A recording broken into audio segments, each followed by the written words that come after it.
दोस्तों, हर नौजवान युवक का यह सपना होता है कि वह अपनी अलग पहचान बनाए। पहचान उसकी योग्यता पर बनी हो, वह कुछ ऐसा कर दिखाए जिस पर उसे गर्व हो। कुछ ऐसा ही सोचना था एक व्यापारी के बेटे का।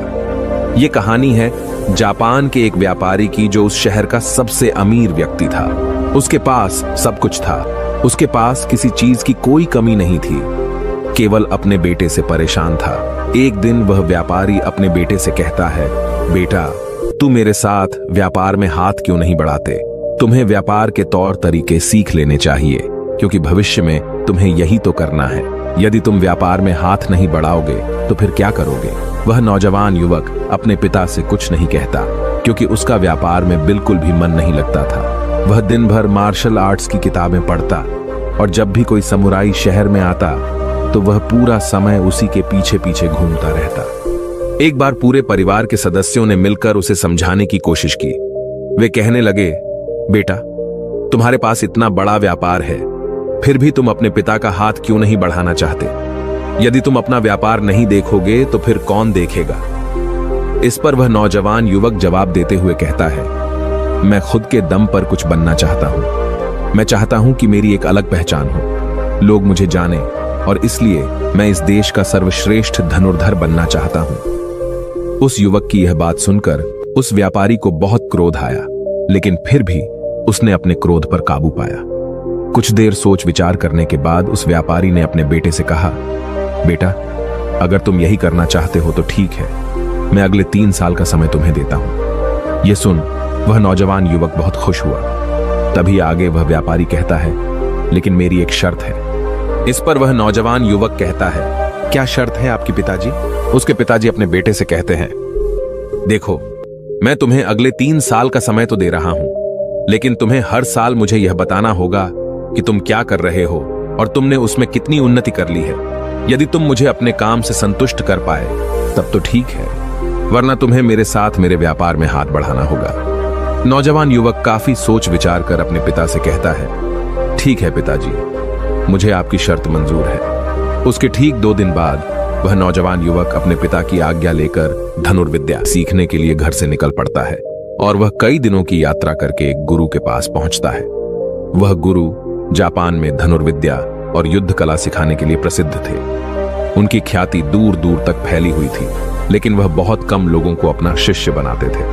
वह नौजवान युवक उन गुरु के पास पहुंचकर उन्हें प्रणाम करता है और कहता है, हे गुरुवर, मैंने आपके बारे में बहुत सुना है और इसीलिए मैं बहुत दूर से यात्रा करके आपके पास आया हूं। मैं आपसे धनुर्विद्या सीखना चाहता हूं। मैं धनुर्विद्या में बेहतर होना चाहता हूं। फिर जवान युवक सारी बातें कहता जा रहा था, लेकिन इस पर गुरुवर कुछ भी जवाब नहीं दे रहे थे।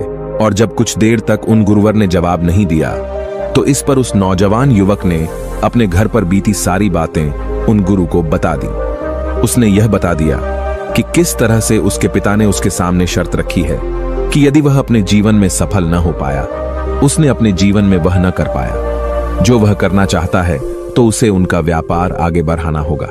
आगे वह नौजवान युवक उन गुरुवर से कहता है, हे गुरुवर, मैं आपसे वादा करता हूं, मैं पूरी कर्तव्य निष्ठा के साथ धनुर्विद्या सीखूंगा और मैं आपका समय बर्बाद नहीं करूंगा, इसलिए कृपया करके मुझे अपना शिष्य बना लीजिए। तभी उस गुरु ने उस युवक की तरफ ध्यान से देखा। उन्होंने देखा कि वह अपने साथ काफी सामान भी लेकर आया था और उसके साथ उसके 2 सहायक भी आए हुए थे। तभी उन गुरु ने कहा, सबसे पहले यदि तुम धनुर्विद्या सीखना चाहते हो तो तुम्हें इन चीजों को छोड़ना होगा, इन चीजों का त्याग करना होगा, इसलिए इन कीमती सामानों को वापस अपने घर भेज दो। उस नौजवान युवक ने गुरु की आज्ञा का पालन किया। उसने सारा सामान अपने सहायकों के हाथों वापस घर की ओर भेज दिया। आगे गुरुवर उस नौजवान युवक से कहते हैं, देखो, यदि तुम धनुर्विद्या सीखना चाहते हो तो तुम्हें 2 शर्तें माननी होगी। इस पर वह नौजवान युवक कहता है, गुरुवर, आप जैसा भी कहें, मैं सब करने के लिए तैयार हूं, लेकिन मुझे अपना शिष्य बना लीजिए। तभी गुरुवर उस युवक को पहली शर्त बताते हुए कहते हैं, तुम्हें यहां पर सामान्य लोगों की तरह ही अपना जीवन बिताना होगा और सारे कार्य तुम्हें खुद ही करने होंगे। इस पर नौजवान युवक कहता है, जी गुरुवर, जैसा आप कहें। आगे गुरुवर उस नौजवान युवक को दूसरी शर्त बताते हुए कहते हैं, यदि एक बार तुम्हें धनुर्विद्या की शिक्षा को ग्रहण करना शुरू कर दिया तो तुम्हें उसे पूरा करना ही होगा। तुम इस बीच उसे छोड़कर नहीं जा सकते। इस पर वह नौजवान युवक कहता है, ठीक है, आप जैसा कहें, मुझे सब मंजूर है। उन गुरुवर ने उस नौजवान को अपना शिष्य बना लिया, लेकिन वो नौजवान ये नहीं जानता था कि उनके सिखाने का तरीका बहुत अलग था। एक दिन उन गुरुवर ने उस नौजवान युवक को अपने पास बुलाया और कहने लगे, बेटा, जैसे तुम उठते बैठते हो, चलते फिरते हो, जैसे तुम सांस लेते हो, वैसे ही तुम निशाना भी लगाते हो। इसलिए सबसे पहले तुम्हें सचेत होना होगा। तुम्हें जानना होगा कि तुम क्या कर रहे हो, तुम किस अवस्था में हो। तुम्हें जागरूक होने की आवश्यकता है। इसलिए आज से ही सचेत होकर सारे काम करना शुरू कर दो, और ऐसा तब तक करो जब तक यह तुम्हारा स्वभाव न बन जाए। उस युवक ने उन गुरुओं की बात मान ली। वह एकाग्र होकर अपने कामों पर ध्यान देने लगा। वह अपने चलने फिरने, अपनी सांसों पर ध्यान केंद्रित करने लगा। सुबह उठकर वह अभ्यास करता और ध्यान किया करता। शाम के 6 बजे से वह एकांत रहता और ध्यान किया करता। ध्यान करने के बाद करीब 9 बजे के बाद वह सो जाया करता और ठीक सुबह 4 बजे उठकर वह धनुर्विद्या का अभ्यास करने लगता, और यह सब उसे एकांत में रहकर ही करता था। और यह सारी क्रियाएं दोपहर के 2 बजे तक यूं ही चलती रहती, और इस समय के दौरान न तो कहीं जाना और न ही किसी से मिलना। यहां तक कि उस युवक को किसी से बात करने की भी कोई अनुमति नहीं थी, और बचे हुए 4 घंटे अर्थात दोपहर को 2 बजे से शाम को 6 बजे तक वह बाकी सभी शिष्यों के साथ मिलकर आश्रम की देखरेख करता। और वह नौजवान युवक भी अब तक पूरा मन लगाकर सीखने की कोशिश कर रहा था। लेकिन जैसे जैसे समय बीतता जा रहा था, उस नौजवान युवक का जोश ठंडा पड़ रहा था। अब उसके लिए उस आश्रम में एक एक पल बिताना बहुत मुश्किल हो रहा था। अब उस नौजवान युवक ने अपने गुरु की बातों को अनदेखा करना शुरू कर दिया था। वह उन सभी नियमों को तोड़कर अपने सभी गुरु भाइयों के साथ मिलकर गप्पे लड़ाने लगा था। वह उन्हें अपने व्यापार की बातें बताता, उसके पास क्या कुछ है। और उस नौजवान युवक को इतना अमीर पाकर कई लोग उसके मित्र भी बन चुके थे, क्योंकि वह सोचते थे कि यह तो अमीर व्यापारी का बेटा है, कभी ना कभी तो भविष्य में कोई ना कोई फायदा हमें अवश्य मिलेगा। देखते ही देखते उस नौजवान युवक और बाकी लोगों की दोस्ती और भी गहरी होती जा रही थी। अब से वह नौजवान युवक रात को सोने की बजाय अपने मित्रों के साथ मिलकर आश्रम से कहीं दूर भाग जाया करता था। जंगलों में जाकर गप्पे लड़ा था, मौज मस्ती किया करता था, और इस कारणवश वह सुबह उठ नहीं पाता था, और इसी वजह से वह कभी ध्यान भी नहीं कर पाता था। एक दिन उन गुरुवर ने उस नौजवान युवक को अपने पास बुलाया और उससे कहने लगे, बेटा, मैं जानता हूं कि तुम रात को आश्रम में नहीं रहते हो और न ही तुम एकांत में रहकर अभ्यास कर रहे हो। मैंने तुमसे पहले ही कहा था, यदि तुम्हें एक बार धनुर्विद्या की शिक्षा को आरंभ कर लिया तो तुम्हें इसे पूरा करना ही होगा। और तो और, तुमने मुझसे वादा किया था कि तुम पूरी कर्तव्य निष्ठा के साथ धनुर्विद्या की शिक्षा को ग्रहण करोगे और मेरा समय बर्बाद नहीं करोगे। और यदि तुम ऐसा ही करते रहे तो 1 साल बाद जब तुम्हारे पिता तुमसे पूछेंगे कि तुमने इस 1 साल में क्या किया, तुमने उसमें कितनी उन्नति की, तो तुम उन्हें क्या जवाब दोगे? उस वक्त उन्हें क्या मुंह दिखाओगे? इस पर वह नौजवान युवक कहता है, हे गुरुवर, आप सत्य कहते हैं। जब मैंने शुरू किया था तो मेरे अंदर उत्साह था, मेरे अंदर धनुर्विद्या सीखने की जिज्ञासा थी, लेकिन तब मैं यह नहीं जानता था कि मुझे अकेले रहकर अभ्यास करना होगा। एकांत रहकर मैं थक चुका हूं और यह मुझे बहुत कठिन लगता है। मेरा एक एक पल जैसे मुझे काटने को दौड़ता है। जब भी मैं ध्यान करने बैठता हूं तो मेरा मन यहां वहां भागता रहता है और मैं ध्यान नहीं कर पाता, और इसी कारण मेरी चिंता और भी बढ़ जाती है। मुझे समझ नहीं आता कि यदि मैं ध्यान नहीं कर पाऊंगा तो मैं अपने अभ्यास को पूरा कैसे कर पाऊंगा। और साथ ही जब मैं एकांत में रहता हूं तब भी मेरे मन में तरह तरह के विचार चलते रहते हैं। मैं इनसे पीछा छुड़ाना चाहता हूं, लेकिन मैं इनसे पीछा छुड़ा नहीं पाता। इस पर गुरुवर मुस्कुराने लगे और उस युवक से कहते हैं, बेटा, जिस अकेलेपन से तुम भागने का प्रयास कर रहे हो, इस अकेलेपन में बहुत ताकत होती है, इसे तुम्हें समझना चाहिए। किंतु फिर भी यदि तुम इस अभ्यास को बीच में छोड़कर जाना चाहते हो तो मैं तुम्हें नहीं रोकूंगा। तुम जा सकते हो, लेकिन जाने से पहले मेरी बस एक बात मान लो। इस पर नौजवान युवक कहता है, ठीक है, बताइए, आप क्या चाहते हैं? तभी गुरुवर कहते हैं, बेटा, यहां से 1 दिन की दूरी पर एक बहुत ही बड़ा पहाड़ है। तुम्हें वहां पर पूरा दिन बिताना है और सुबह तुम्हें वहां पर एक बाज नजर आएगा। उस बाज की हरकतों पर तुम्हें ध्यान देना है। ध्यान रखना, उसका तुम्हें शिकार नहीं करना। बल्कि उसकी हरकतों पर तुम्हें ध्यान देना है। वह क्या कर रहा है, क्यों कर रहा है, उसे ध्यान से देखना है। उसकी हर एक हरकत को तुम्हें समझना है। और जब तुम अगले दिन वापस लौट कर आओगे तो मैं तुमसे केवल एक सवाल करूंगा। यदि तुमने उस सवाल का सही जवाब मुझे दे दिया तो मैं तुम्हें जाने से बिल्कुल भी नहीं रोकूंगा। उस नौजवान ने काफी कुछ सोच विचार किया और उसके बाद वह गुरु की बात मान जाता है। वह उन्हें प्रणाम करके उस पहाड़ की चोटी की ओर चल पड़ता है। देखते ही देखते वह एक दिन का सफर तय करके उस पहाड़ की चोटी पर पहुंच गया और उसने पूरी रात वहीं पर बिताई और अगली सुबह होने से पहले ही वह उस बांस को ढूंढने लगा। वह जब यहां वहां देख रहा था तभी उसकी नजर उस पहाड़ की चोटी पर पड़ी। उसने देखा कि एक सुनहरा बांस चट्टान की चोटी पर बैठा हुआ है और पहाड़ के नीचे घाटियों की ओर ध्यानपूर्वक देख रहा है। वह नौजवान युवक उस बांस को देखकर झुक गया और छुपकर उसकी सारी हरकतों पर नजर रखने लगा। उस नौजवान युवक ने देखा कि कुछ चरवाहे अपनी भेड़ बकरियों को उस घाटी में चराने के लेकर आए हैं और तभी उस युवक की नजर उस पर पड़ी जो एकदम शांत बैठा हुआ था। लेकिन तभी अचानक उसने उड़ान भरी और नीचे की ओर गोता लगाते हुए वह उन चरवाहों के पास पहुंचा। जब तक चरवाहों की नजर उस बांस पर पड़ती तब तक उसने उन भेड़ बकरियों में से एक बकरी के बच्चे को अपने पंजों में दबोचा और उसे ले उड़ा।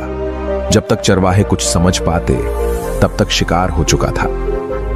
वह नौजवान युवक यह देखकर बहुत हैरान रह गया। यह समझ चुका था कि आखिर गुरु ने उसे इस चोटी पर क्यों भेजा है।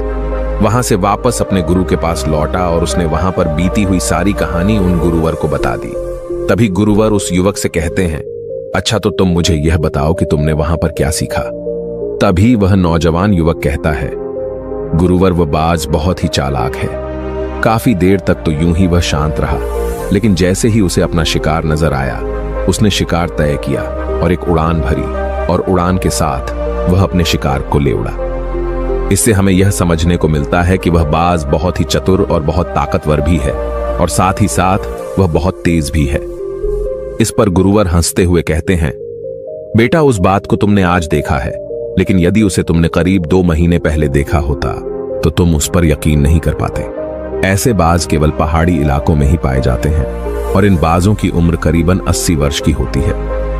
लेकिन जब इनकी आधी उम्र अर्थात जब इनकी 40 साल की उम्र पूरी हो जाती है तो यह शिकार नहीं कर पाते। उसे एक महत्वपूर्ण निर्णय लेना पड़ता है, क्योंकि इस अवस्था में उसके शरीर के तीनों महत्वपूर्ण अंग बेअसर होने लगते हैं। पहला, पंजे, जो कि लंबे और लचीले हो जाते हैं और शिकार पर पकड़ बनाने में कमजोर होने लगते हैं।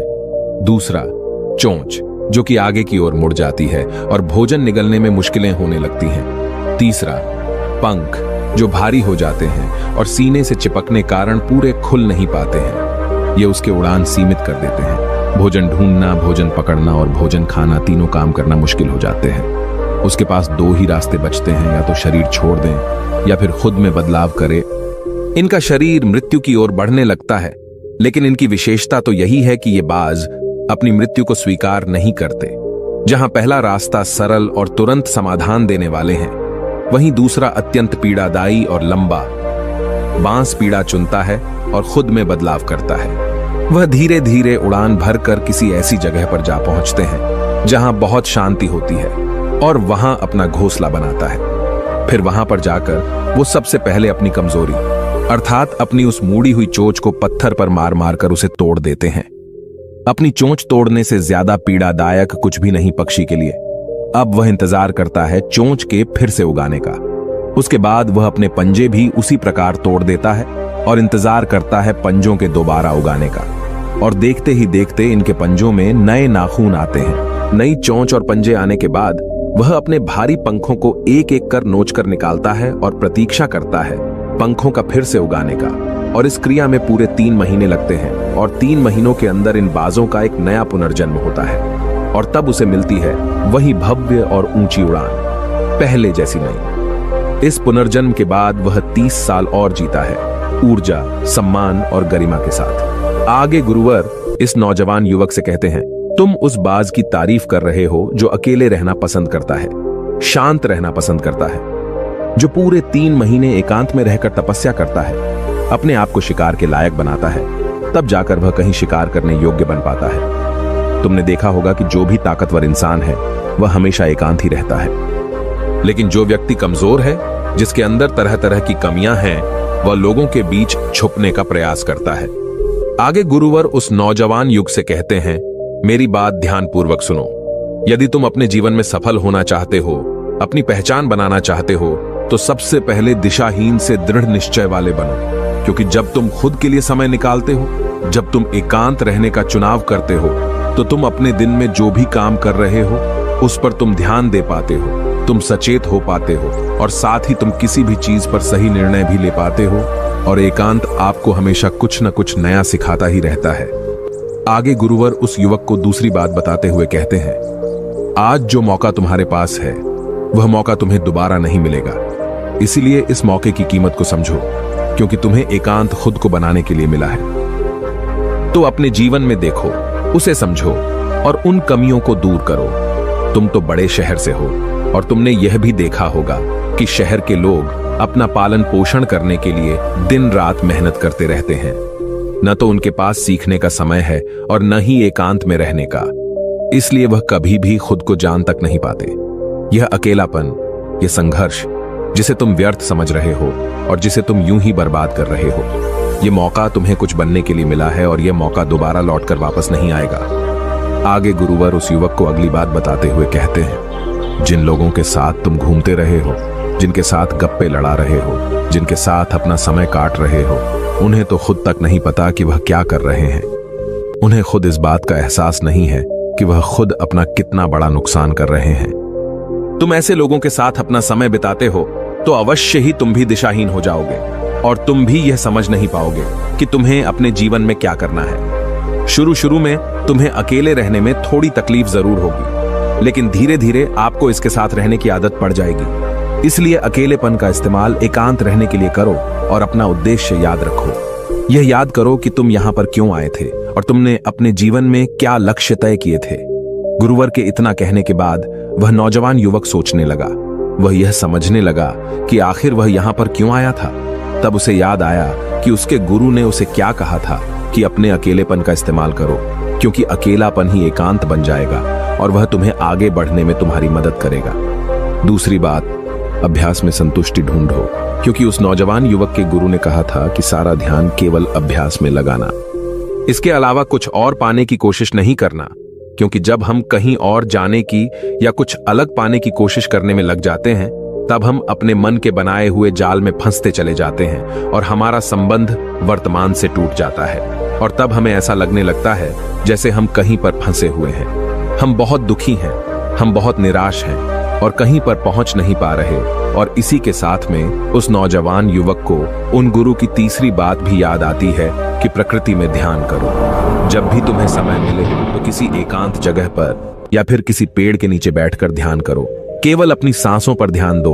विचार खुद शांत होने लगेंगे और जब तुम्हारे विचार शांत होने लगेंगे तब तुम्हें आभास होगा कि तुम प्रकृति के साथ जुड़े हुए हो, तुम इस धरती के साथ जुड़े हुए हो। ऐसा करने से अकेलेपन का वह भाव हमेशा हमेशा के लिए खत्म होने लगेगा और तब तुम यह जान पाओगे कि यह पल ही वह अवसर है जहां तुम खुद को पूरी तरह से जान सकते हो। तभी तुम अकेलेपन का फायदा उठा सकोगे और इसी तरह से अकेलेपन को जीता जाता है। इन सभी बातों को ध्यान करके उस नौजवान युवक ने यह निश्चय किया कि वह आश्रम छोड़कर कभी कहीं नहीं जाएगा जब तक कि वह अपने इस लक्ष्य को प्राप्त नहीं कर लेता। यहाँ पर एक सर्वश्रेष्ठ धनुर्धर बनने आया था और वह यहाँ से सर्वश्रेष्ठ धनुर्धर बनकर ही जाएगा।